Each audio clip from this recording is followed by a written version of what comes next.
Zachary Nagel knew the risks of bull riding. Everyone in the sport does. It's not a matter of if you'll get hurt, but when and how bad. But no amount of experience could have prepared the 24-year-old for what happened on February 7th, 2025, in Palmetto, Florida.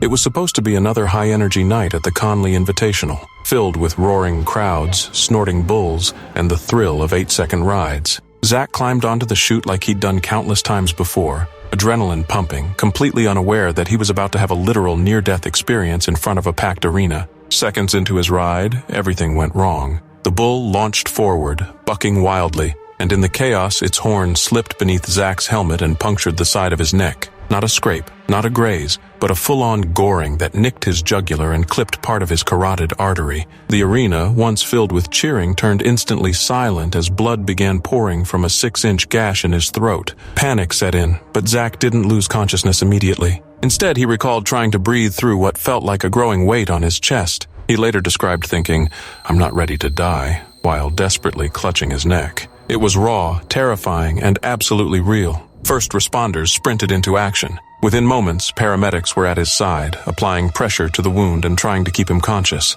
Zach lost nearly 2 gallons of blood right there on the dirt, and yet somehow the quick intervention saved his life. He was rushed to a nearby hospital, where trauma surgeons worked quickly to repair the damage. In the hours that followed, family, friends, and fans held their breath. The injury was so severe that doctors weren't sure if he'd even survive the night. He spent days in the ICU, with tubes helping him breathe and medical teams monitoring every heartbeat and every flicker of progress. And somehow, against all odds, Zach pulled through. He emerged from surgery with his life, a brutally stitched neck wound, and a deep new appreciation for everything he'd nearly lost. His recovery wasn't just physical. Emotionally, the experience left a mark. It's not every day you're gored in front of a crowd, lose nearly all your blood, and live to tell the tale. For a while, there was talk he might never return to the sport. But if bull riders are anything, they're stubborn, passionate, and a little bit insane in the best way. Over the next few months, Zach leaned on his faith, his support system, and his sheer willpower.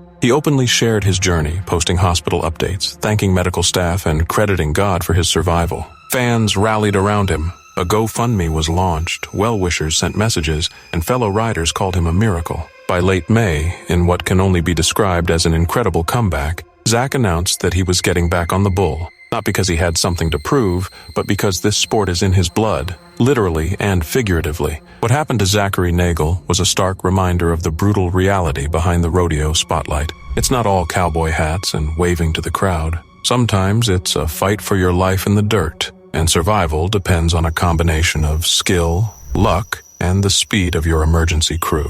Zach didn't just survive, he inspired. His story became a testament to resilience, grit, and the sheer unpredictability of life in the arena. And while that Florida bull may have won the moment, Zach Nagel walked away with something far greater, a second chance and the guts to climb back on. On Sunday, February 2nd, 2025, what should have been a beautiful day in nature became something far darker. An afternoon drenched in tragedy and heartbreak. The punch bowls near Santa Paula, usually a sanctuary for hikers and thrill seekers, turned into the scene of a desperate fight against time, water, and fate. John Antonio Madrigal, 44, from Oxnard, didn't set out that day expecting anything but adventure. He was with a close friend, surrounded by the sound of rushing water and the crisp winter air. But nature doesn't give warnings. It doesn't pause for friendship, preparation, or strength. And sometime around noon, the wild claimed him. The Ventura County Sheriff's Office received the first report. A man had fallen into the icy water and disappeared. At first, details were scarce, just panic. Then the story began to unfold, a chilling, devastating sequence that would leave a lasting scar on everyone involved. Madrigal and his friend had been navigating the rugged, scenic trail, tight paths, slick rocks, and the ever-present thunder of moving water. They were experienced enough to respect it, but respect doesn't always equal safety. And then it happened. Madrigal went into the water. Some say he fell. Others, including the friend who was there, believe he dove in himself, maybe for a quick thrill, maybe to cool off. But whatever the reason, the moment his body hit the surface, everything changed. The water that sparkled under the sun turned instantly unforgiving. His friend, gripped by panic, jumped in without a second thought. Once, then again. Both times, the current ripped him back. The water was too cold, too fast, and Madrigal, just out of reach, was already slipping away. The friend, now shivering, breathless, and soaked, realized what he had to do. He ran, through rugged backcountry, climbing over rocks, heart pounding, lungs screaming for air. He was searching for the one thing that could still save Madrigal, a signal. He ran for miles, desperately checking his phone, praying for a single bar. Finally, he managed to send a message. Help was on the way, but the mountain doesn't wait. When the rescue teams arrived, it was already over. John Madrigal was gone. The Ventura County Medical Examiner's office would later confirm that he drowned, but there was more. An underlying condition, atherosclerotic cardiovascular disease, had contributed to his death. His body had been fighting two battles, one against the water and another within. What happened in those final moments? Did he misjudge the current? Did he feel something shift inside his chest before the water pulled him under? We'll never know exactly what went through his mind in that final gasp of consciousness. What we do know is this: his friend tried. He fought with everything he had, but sometimes even everything isn't enough. At first, officials believed Madrigal had fallen, but later, as the friend recounted the harrowing tale, a different truth emerged. Madrigal had chosen to enter the water. Maybe it was just a moment of spontaneity, a decision made without knowing what waited beneath. 1 second of miscalculation. One decision that could never be undone, and the agony that followed, of watching someone you love vanish beneath the surface and being powerless to stop it, is something no one should ever have to endure. The mountain remained quiet afterward. The water kept moving, as if nothing had happened. But those who stood on the trail that day knew otherwise. The punch bowls had taken something. Not just a life, but a bond, a memory, a future. And there was no giving it back. The death was ruled accidental. But in the hearts of those who knew Madrigal, it was so much more than that. It was a cruel twist of fate, a brutal reminder of how fast joy can turn to horror. A place meant for peace and beauty had instead become a place of mourning. For every hiker who returns to that trail now, there will be a quiet pause, a moment of reflection at the water's edge. Because beauty in nature always carries a shadow, and sometimes that shadow reaches out and takes. John Antonio Madrigal's story is a heartbreaking reminder. The wilderness doesn't forgive. It doesn't pause to let us make corrections. It demands respect, caution, and awareness at every turn. One misstep, one dive, one misjudged second, and everything can change. The water still flows at punch bowls, but for those who remember that day, it flows a little heavier, a little darker, a little quieter.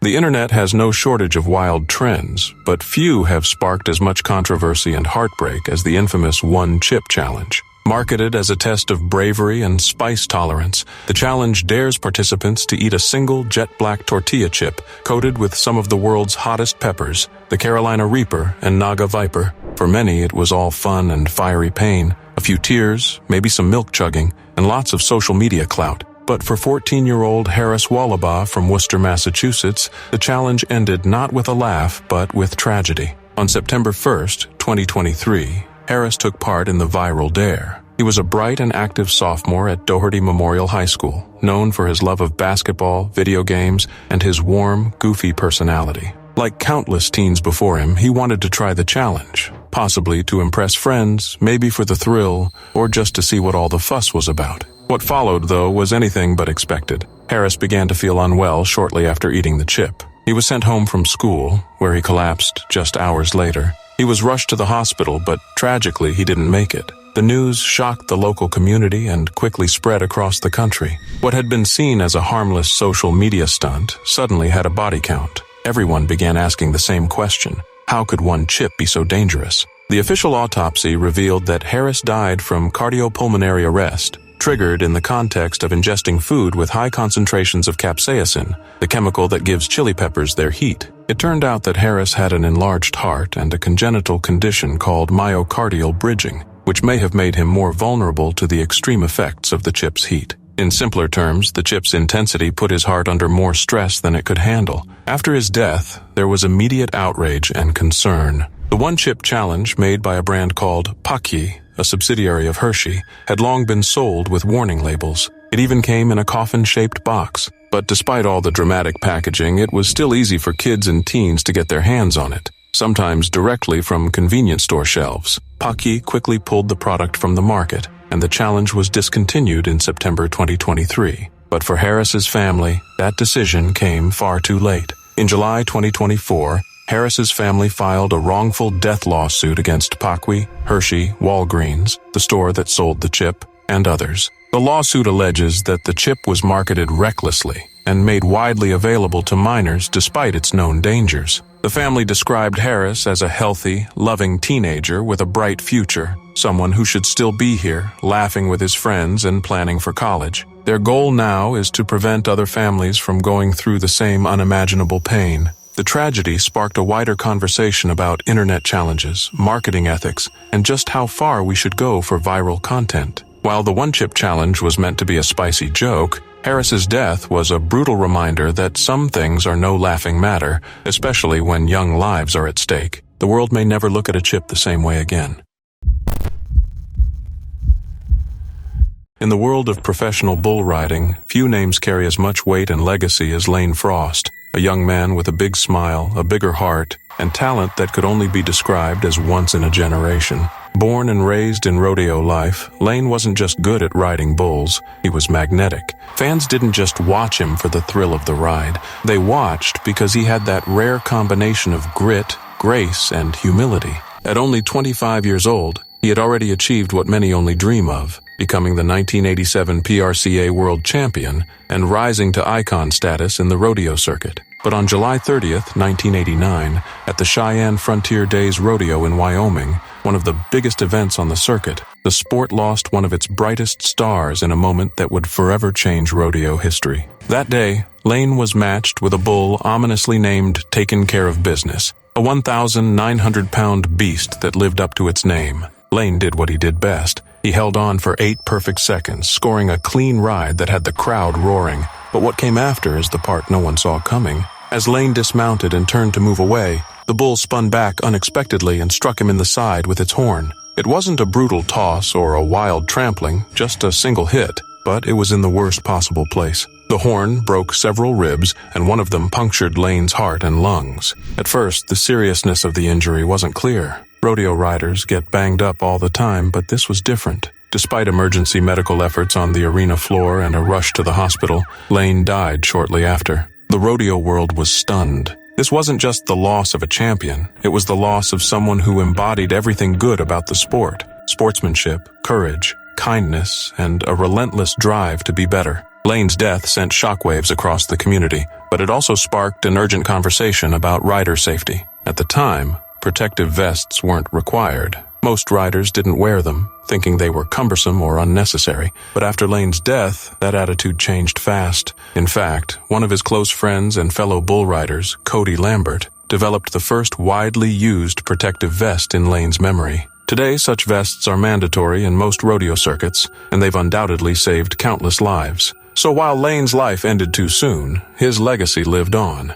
Not just in the fans who remember his dazzling performances or the film 8 Seconds that told his story, but in the very gear that now protects every bull rider who climbs into the chute. His story is one of triumph and tragedy, of heart and heartbreak. Lane Frost wasn't just a rodeo cowboy. He was a symbol of bravery and humility in a sport that demands both in every single ride. His final moments were a cruel reminder of how dangerous the sport can be, but the changes that followed proved that even in tragedy, something meaningful can emerge. To this day, people visit his grave in Oklahoma, leave flowers, belt buckles, and notes, and remember the young man who did more than ride bulls. He changed the rodeo forever. September afternoon in 2015, the peaceful grandeur of Utah's Zion National Park held its breath. Keelley Canyon, carved deep into the ancient sandstone, stood silent and waiting, its smooth walls and narrow passages concealing a deadly secret. 7 hikers, full of laughter and anticipation, stepped into its maze-like beauty that day. They would never come out alive. They were more than hikers. They were a family of sorts, the Valencia hiking crew, bonded by years of shared trails and trust, had made their way from California to tackle one of Zion's most stunning and dangerous canyons. Men and women in their 50s, seasoned in the ways of the wild, these weren't reckless adventurers. They were thoughtful, prepared, and united by a love of nature that ran deep. That morning, 6 of them had even taken a canyoneering course, designed to turn cautious newcomers into capable explorers. With wetsuits zipped, helmets secured, and gear in place, they descended into Keelley Canyon. ready to embrace its challenge. But what none of them knew, what no amount of training could outmatch, was the silent threat building in the sky above. Earlier that day, the National Weather Service had issued warnings. Rain was coming, and with it, the dangerous potential of flash floods. At first, a 40% chance, then it climbed to 50%. Park rangers posted alerts, cautioning visitors about the real risk in the slot canyons. But for the Valencia group, the sky still looked forgiving. And so, with a $15 permit in hand and hope in their hearts, they entered the canyon. As they moved deeper into its winding embrace, towering stone walls rose on either side, sealing them into a place where time seemed to stop. But overhead, clouds were already beginning to gather, thick, heavy, and hungry. At 2:30 p.m., the sky broke. Rain came first in soft sheets, then in a fury. A second, more violent storm surged through the region, and a flash flood warning blared across Zion. "Move to higher ground," it pleaded. "Get out, now." But Coal Canyon offers no such mercy. Once you rappel into its narrow heart, there's no turning back. The walls are too high, the terrain too steep. The only way out is forward, if the flood lets you pass. Another group of climbers, who had entered the canyon after the Valencia crew, felt the danger in the air. They pushed ahead, overtaking the slower group, and when the sky opened up, they panicked. They told park rangers there were others behind them. They were still down there. By the time the first rescue crews arrived, it was already too late. The next day, the river gave up its first victim. Steve Arthur pulled from the current, his body carried far downstream. Then came the others, one by one, discovered over 2 haunting days, scattered along the flood's ruthless path. Linda Arthur, Steve's wife, was the last to be found, her body lying near the canyon's exit, as though she had fought with everything she had to make it out. But the tragedy didn't stop at Keelley Canyon. 20 miles south, in the small, devout community of Hilldale, the same storm unleashed another flood. This one struck without mercy, sweeping away members of a Mormon fundamentalist group. 12 lives lost, 9 of them children. That day would go down as one of the deadliest weather disasters in Utah's history. On a summer evening in August 2019, a festive mood filled Chukchansi Park in Fresno, California. The Fresno Grizzlies were hosting their popular taco truck throwdown, an event that combined baseball, food trucks, and a taco eating contest to entertain the crowd. One of the eager participants in the contest was 41-year-old Dana Hutchings, a local man who had arrived ready to compete with enthusiasm and determination. Described by friends and family as full of life and always up for fun, Dana didn't have professional eating experience, but he was excited to be part of the event. Unfortunately, what was supposed to be a light-hearted competition quickly turned tragic. As the contest began, Dana reportedly started eating at a rapid pace, not chewing thoroughly as he rushed to keep up. Witnesses later recalled him shoveling tacos into his mouth, likely unaware of how dangerous that could be. Within minutes, something went wrong. He collapsed during the contest, prompting a swift response from on-site medical personnel and paramedics. Despite their immediate efforts, Dana was rushed to Community Regional Medical Center, where he was later pronounced dead. The cause: choking. The news stunned the crowd, the organizers, and most of all, Dana's family. His son, just 18 years old at the time, later shared how surreal and devastating the loss was. In the aftermath, the Fresno Grizzlies canceled the upcoming professional taco eating competition out of respect and concern. What began as a community celebration had turned into a heartbreaking reminder of how even casual competitions can carry real risks, especially for untrained participants. The incident also sparked wider conversations about safety protocols in amateur eating events. While professional eaters often train for months and know how to manage their pace, the average person usually isn't aware of the physical strain or dangers associated with speed eating. In April 2021, Dana's son filed a lawsuit against Fresno Sports and Events LLC, the organization behind the contest. The suit alleged negligence and pointed out that no warnings or safety measures had been provided to participants. His legal team emphasized that amateurs like Dana had no way of knowing the potential hazards, and that organizers have a responsibility to ensure such events are conducted with proper care. The case brought renewed attention to the lack of regulation in public food competitions, particularly those involving audience members rather than trained professionals. Dana's story struck a chord with many because it showed how quickly something fun can turn fatal. It was a stark contrast to the usual tone of these events, which often focus on lighthearted competition and big appetites. Behind the headlines was a grieving family left to make sense of a senseless loss, and a city grappling with how to prevent similar tragedies. While the taco eating contest may have been intended as harmless entertainment, The incident served as a sobering lesson on the importance of safety, oversight, and preparation, even in the most unexpected of places. In remembering Dana Hutchings, many hope that changes will be made to better protect participants and ensure that future events prioritize not just fun, but also well-being.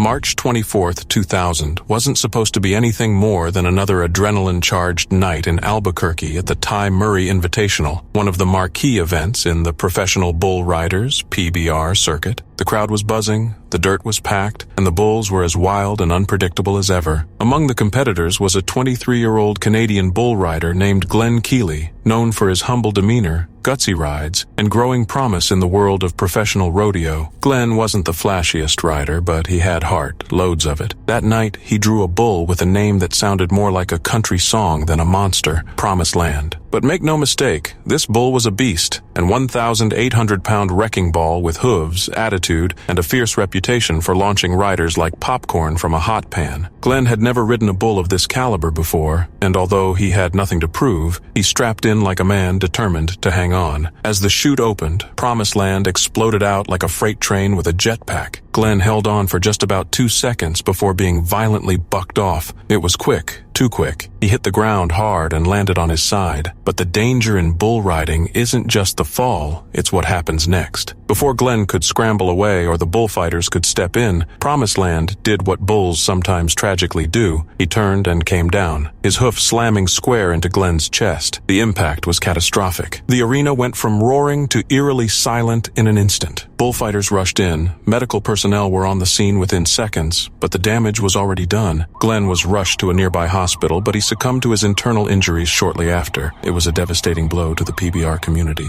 Glenn Keelley became the first rider to ever die in a PBR-sanctioned event. The loss of Glenn Keelley hit hard. He wasn't just another cowboy chasing glory. He was a beloved son, a rising star, and a respected rider among his peers. Hailing from Alberta, Canada, Glenn had that quiet determination that made people root for him. He wasn't chasing fame. He was just doing what he loved, riding bulls with grit and grace. His death was a painful reminder of how unforgiving the sport could be. It sparked renewed conversations about safety equipment, rider training, and the brutal reality that even in a sport where toughness is the currency, fragility still lurks one misstep away. In the wake of his passing, the PBR and the broader rodeo world mourned, paid tribute, and quietly questioned how to better protect the athletes who put their lives on the line for 8 seconds of glory. Today, Glenn Keelley's legacy lives on, especially in Canada, where the Glenn Keelley Memorial Bull Riding event is held annually to honor his memory and support young riders who share the same fire he had. His story is etched into the lore of the sport, not just as a cautionary tale, but as a testament to the kind of courage that defines bull riders. He may not have ridden Promised Land for the full 8 seconds, but in those brief moments, Glenn Keelley rode with everything he had, and for that, he earned the respect of an entire sport.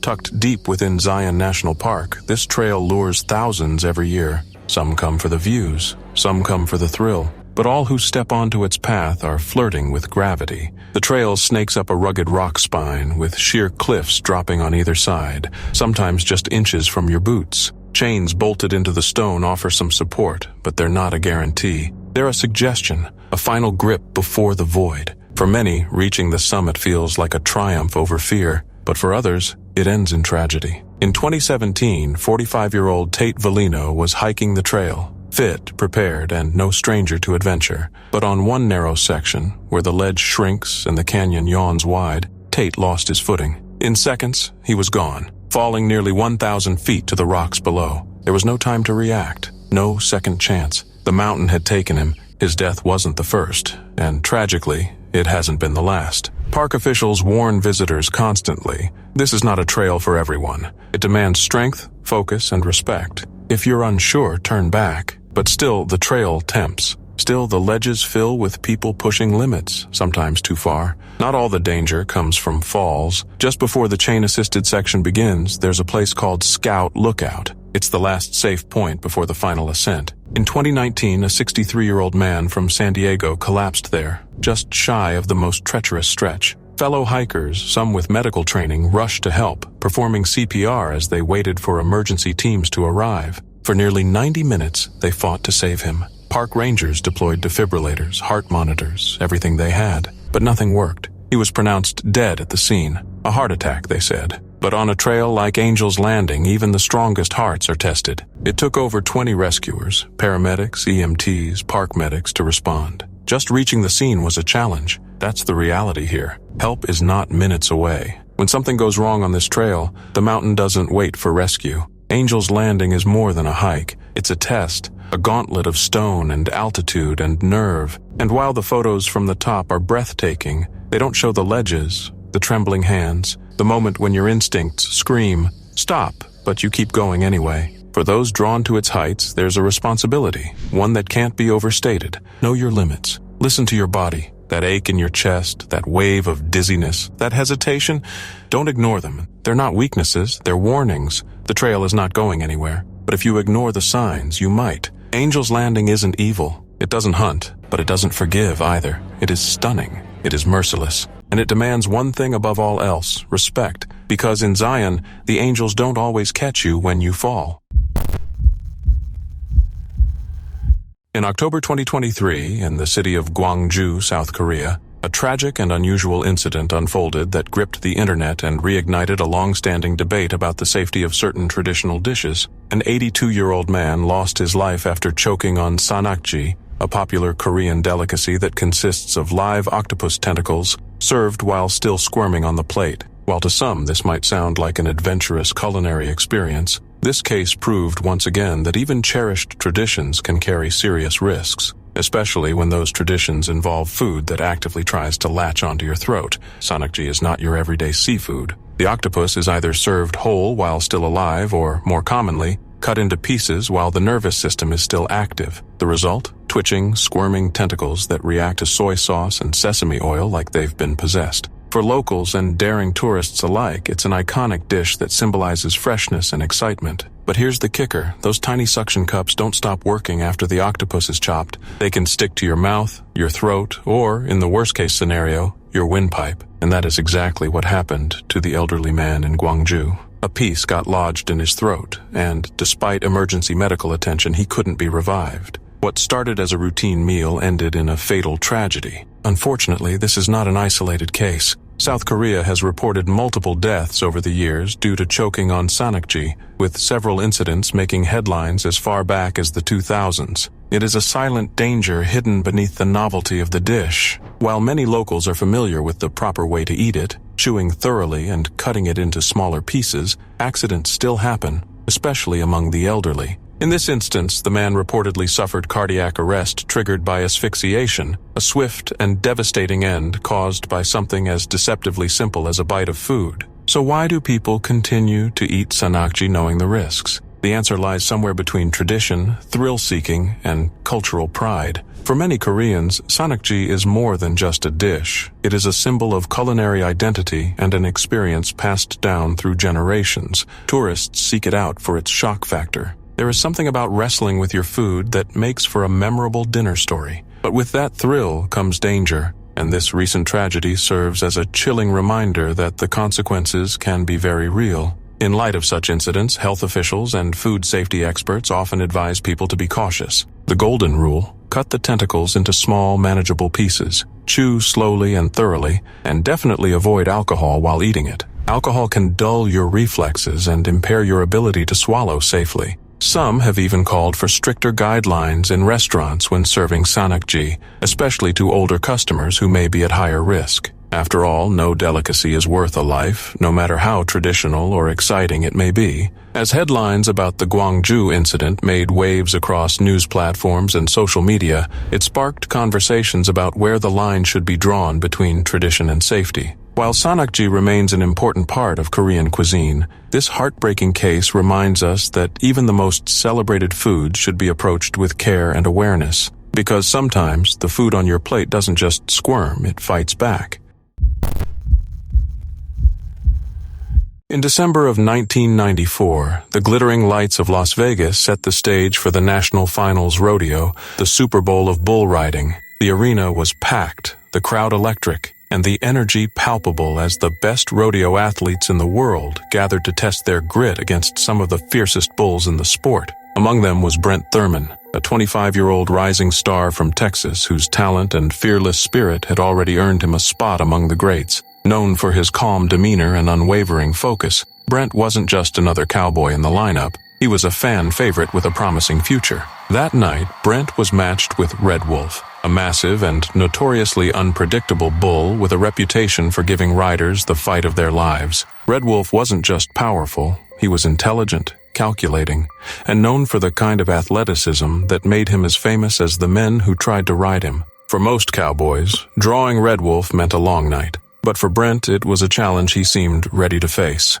He climbed into the chute, adjusted his grip, gave a quick nod, and the gate burst open. What followed was a ride that showcased Brent's remarkable skill. He held on, balanced and focused, as Red Wolf exploded out of the gate and twisted with raw fury. Brent lasted the full 8 seconds, an incredible feat against a bull like that, and the crowd roared in approval. But as the buzzer sounded and Brent dismounted, tragedy struck. Red Wolf, instead of galloping away, spun around and delivered a crushing blow to Brent's head with his horn, followed by a brutal trampling as the bull passed over him. The celebration turned to horror in an instant. Brent lay unconscious in the dirt as medics rushed to his side. He was immediately transported to the hospital, where doctors discovered he had suffered severe head injuries. He was placed in a coma and remained in critical condition. For 6 days, family, friends, and the rodeo community held their breath, hoping for a miracle. But on December 17, 1994, Brent Thurman passed away, surrounded by loved ones. He was only 25 years old. His death was a heartbreaking moment that shook the entire rodeo world to its core.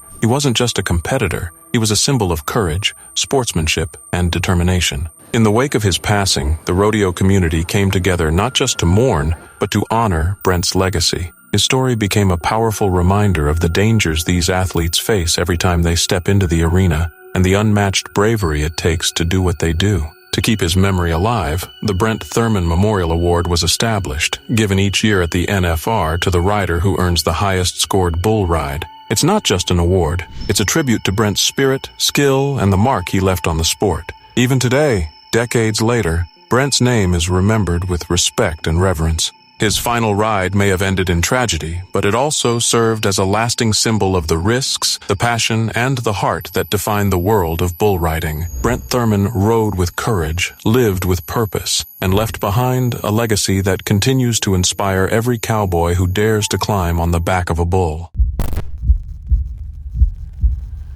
What began as a bold personal quest turned into a haunting tragedy high above the clouds. On the jagged slopes of Mount Whitney, the tallest peak in the lower 48 states, a 29-year-old man from San Antonio, Taylor Rodriguez, set off alone, full of hope, determination, and dreams of standing atop a 505-foot giant. He never made it back down. It was December 30th, 2024, when Taylor took his first steps onto the snow-dusted trails, unaware that he was walking straight into a deadly storm of isolation, cold, and nature's ruthless grip.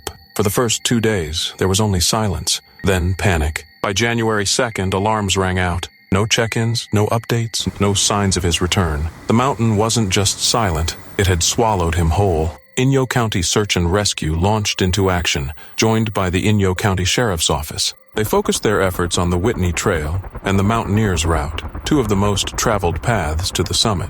These trails, though beautiful, are unforgiving in the winter months, with icy cliffs, whiteouts, and brutal winds that can disorient even seasoned climbers. As time dragged on, the urgency thickened. Rescuers turned to social media, pleading with anyone who had been on the mountain between December 30th and January 2nd. Maybe someone had crossed paths with Taylor. Maybe someone had seen him or his gear. But the wilderness offered no hints, no footprints, no calls for help, just more silence. Then came January 4th. At 12,000 feet near the treacherous North Fork of Lone Pine Creek Trail, search teams made a grim discovery. Taylor's body was found, cold, lifeless, and alone, just miles from the summit he had so desperately hoped to reach. The rescue crews, battered by days of wind, snow, and hope-turned heartbreak, had brought him home, but not the way anyone had wanted. We extend our deepest condolences to Taylor's family and friends during this difficult time, the Inyo County Search and Rescue team posted, their words heavy with sorrow. Rodriguez had originally set out from San Antonio on December 28th, his eyes locked on Mount Whitney's crown.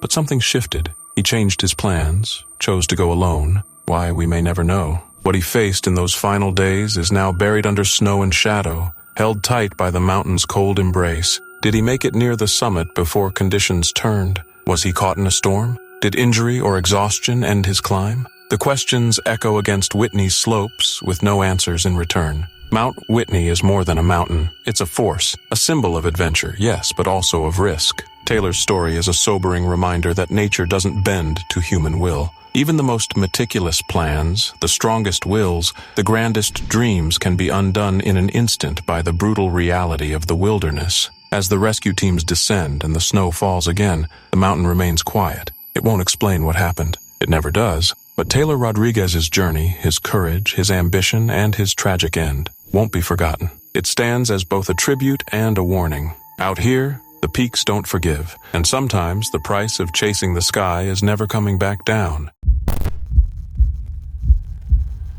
Pancake eating contests are usually all fun and carbs, syrup, smiles, and a little friendly competition. But in April 2017, what started as a lighthearted charity event at Sacred Heart University in Connecticut took a tragic turn that no one saw coming. Caitlin Nelson, a 20-year-old student with a warm heart and a history shaped by loss and resilience, joined the contest like many of her classmates. It was part of Greek Week, a time typically filled with games, bonding, and college camaraderie. Caitlin wasn't just any student. She was studying social work, volunteering with trauma survivors, and had lived through her own unimaginable loss when her father, a Port Authority police officer, was killed in the 9/11 attacks. But that day in March 2017, the spotlight wasn't on grief or past pain. It was on pancakes, of all things. Just a few minutes into the competition, Caitlin suddenly began choking. Onlookers first thought it was part of the act, a gag perhaps, but the situation escalated terrifyingly fast. She collapsed, and people rushed in to help.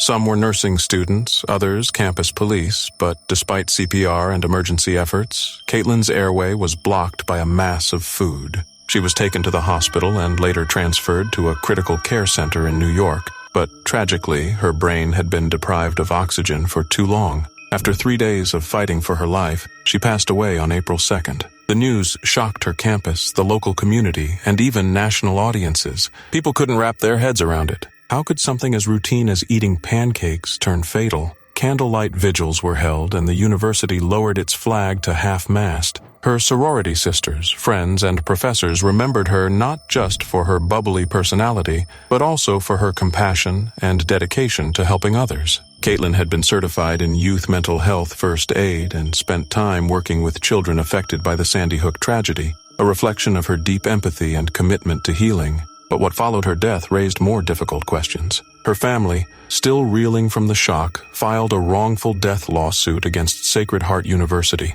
arguing that the event lacked proper medical supervision and overlooked the obvious choking hazards of a speed-eating contest. The lawsuit pointed out that eating competitions, though popular, aren't without risk, especially when they pressure participants to consume food unnaturally fast. In 2020, the university reached a confidential settlement with her family. No pancake or contest was worth a life, and that truth landed heavily. Health experts weighed in too, warning about the dangers of food-eating contests that blur the line between fun and recklessness. The body isn't designed to inhale stacks of food in seconds, and for all the laughs and cheers they bring, these events can carry hidden risks, especially without trained medical personnel on standby. Caitlin's story became a heartbreaking case study, a reminder that behind every silly campus game there must be safety measures, clear planning, and caution. The tragedy changed things. More colleges began reevaluating their event policies, some even canceling eating contests altogether.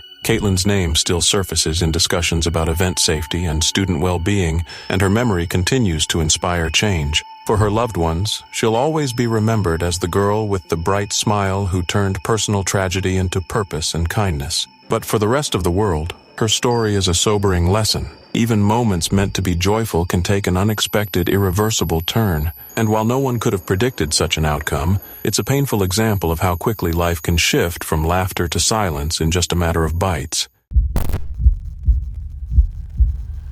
Mason Lowe was more than just a cowboy with grit. He was a rising star in the world of professional bull riding, someone who lived and breathed the sport with every ounce of passion in his bones. At just 25 years old, he was ranked among the top bull riders on the planet, competing against the fiercest beasts in arenas filled with roaring fans. But as thrilling as the sport can be, it also carries risks that lurk behind every 8-second ride. And on January 15, 2019, during the PBR Velocity Tour at the National Western Stock Show in Denver, those risks proved tragically real. Mason was matched with a powerful bull named Hard Times, a name that would soon carry far too much weight. The ride began like many others, with Mason holding firm and the bull thrashing in an all-out attempt to throw him. Within moments, Mason was bucked off, but what followed was the kind of moment that sends chills through the rodeo world. As he hit the ground, Hard Times circled back, and in a single, crushing step, the bull's hind legs landed directly on Mason's chest. The crowd gasped. The announcers fell silent, and for a brief, surreal moment, time seemed to freeze. Mason managed to stand, walk a few steps, and even looked like he might be okay, until he collapsed. Emergency crews rushed in and transported him to Denver Health, but the damage was devastating. Despite wearing a protective vest, Mason suffered massive internal injuries, severe trauma to his heart and aorta. He passed away shortly after, sending shockwaves through the entire bull riding community. Mason's death wasn't just a loss to the sport, it was a deeply personal blow to those who knew him. He was known as a quiet, humble, hard-working man who never chased the spotlight, even though his talent could have filled stadiums. His fellow riders described him as kind-hearted and fearless, someone who didn't just ride bulls, but truly respected them. The Professional Bull Riders, PBR organization, responded swiftly, honoring Mason's memory with a touching arena tribute, black ribbon patches, and a wave of support from fans and fellow competitors alike. A memorial fund was set up, which raised over $200,000 for his wife Abby and his family, a testament to the deep respect the rodeo world had for him. The bull Hard Times was not blamed for the incident. It was determined to be a tragic accident, one that highlighted just how unpredictable and dangerous this sport truly is. Unlike most sports, where bruises and sprains are the biggest threat, bull riding plays with much higher stakes, where one wrong step can alter everything. In the wake of Mason's passing, PBR established the Mason Lowe Award, an annual honor given to the rider who earns the highest marked ride of the season in the Unleash the Beast series. It's a fitting tribute for someone who gave his all every time he climbed into the chute. His legacy lives on, not only in that award, but also in the hearts of every rider who straps in, not just for glory, but for the love of the sport, just like Mason did. His story is a sobering reminder that behind the cheers, pyrotechnics, and adrenaline of bull riding, there's a quiet bravery at play, men and women chasing a dream, fully aware of the risks, riding anyway. Mason Lowe wasn't just a cowboy, he was a symbol of courage, a professional who met the toughest challenges with strength and humility. And though he's no longer riding among us, his spirit will forever echo through the chutes of every PBR arena.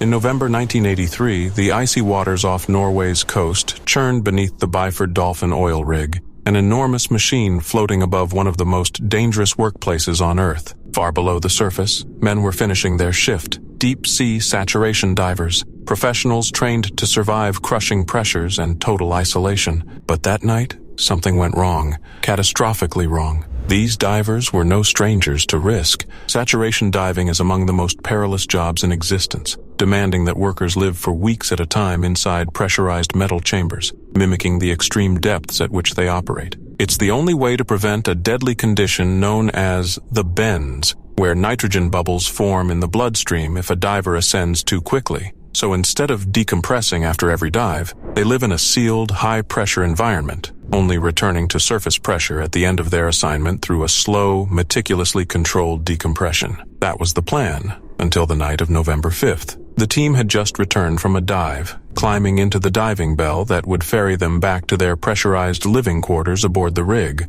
They were exhausted, but alive. The final steps of the procedure were simple, but crucial. Once the diving bell was docked to the chamber trunk, it had to be sealed off, pressurized, and only then could the clamp holding it be released. It was a routine everyone knew by heart. But one small mistake shattered everything. No one knows exactly what caused it. Fatigue, miscommunication, or perhaps a mechanical fault. But one of the tenders released the clamp too early, just a few seconds too soon. Before the chamber could equalize with the bell, the seal was broken, and in that instant, the force of nature that divers spend their entire careers respecting and fearing was unleashed. The pressure inside the system had been 9 atmospheres, equivalent to being nearly 300 feet underwater. The moment it was exposed to the normal surface pressure, everything inside exploded outward. The diving bell was blown away from the rig with terrifying force. The tender who had released the clamp was standing closest. He was killed instantly, his body struck by the flying machinery. His life ended in the blink of an eye. But what happened inside the chamber defies belief. The 4 divers never stood a chance. Their bodies were subjected to explosive decompression, a phenomenon so brutal that it seems ripped from a horror film. The gases dissolved in their blood expanded with such violence that their tissues literally tore apart from the inside. Blood boiled, organs ruptured, bones shattered. Death came instantly, but not gently. One of the men, positioned nearest the sudden opening, was hit by the full blast of decompression. What happened to him has haunted the diving community for decades. The pressure drop sucked his entire body through an opening no wider than 24 inches. It tore him apart, scattering his remains across the rig. Parts of him were later recovered over 30 feet away. His body, once whole and alive, was reduced to fragments, a bag for each piece. His skull and brain were missing. His face peeled from the bone, his ribs shattered like glass. His liver, somehow intact, was found lying alone on the deck. For over 2 decades, families fought, demanding answers, accountability, justice. 26 years later, they finally got it. An official report confirmed what many had suspected. The Byford Dolphin's equipment and safety protocols were flawed, dangerously so. The disaster had been avoidable. Changes were made. Safety procedures tightened, but the scars remain. This was not just an accident. It was a terrifying lesson in what happens when a single step is skipped in a world where pressure can kill in milliseconds. It was a reminder that the ocean is not just vast and beautiful, it is violent, cold, and utterly unforgiving. Saturation divers walk a tightrope between survival and disaster, and when that rope snaps, the result is often too horrific to put into words.